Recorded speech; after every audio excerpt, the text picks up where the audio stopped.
road trip vlogging.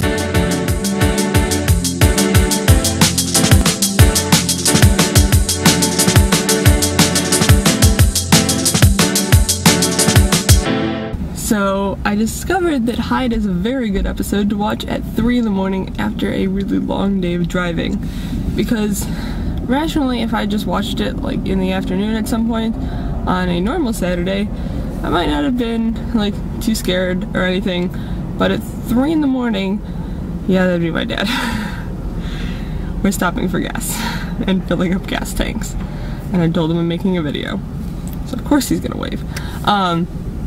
But at 3 in the morning, laying in a not so great hotel room, alone, watching it on the laptop over the Wi-Fi, yeah, I kind of jumped at some parts, and my heart was beating a little bit faster than it normally would have watching this episode, but it was a lot of fun. I really enjoyed the candelabras and the use of those because it just looks so cool and like haunted-y, and I'm also really excited to see Tumblr's inevitable smashing of Supernatural with this episode of Doctor Who, because like really it's in an old abandoned house and they're hunting for ghosts, and yeah, it's gotta happen. I mean, you already have, you know, the crossovers for anything else, and now Doctor Who's looking for ghosts.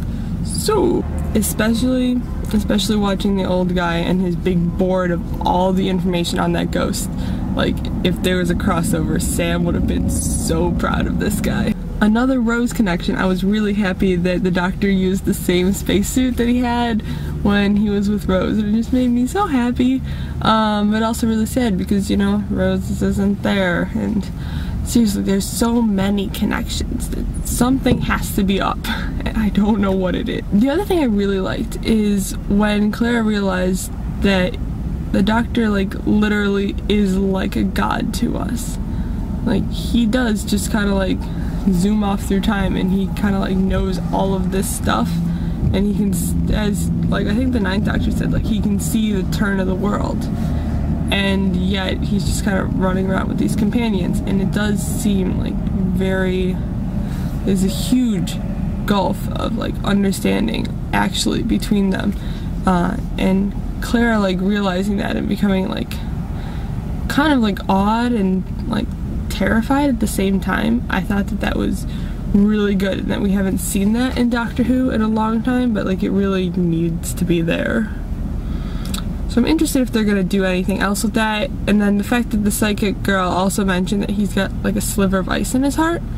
So I don't know. That's kind of cool. It seems like they've been turning this in the direction of like the Doctor being more godlike, which I like in a way. I like that it's a thing that like you have to realize that to see some other things.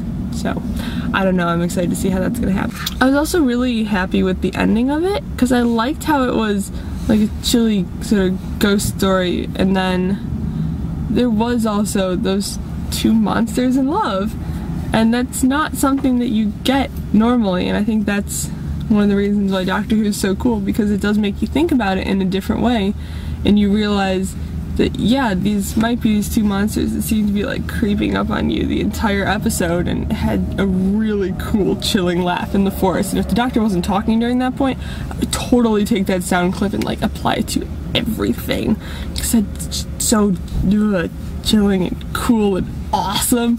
But then you do realize they're just other creatures, and to them we're the monsters. So I don't know, I love that. It's kind of sweet and adorable.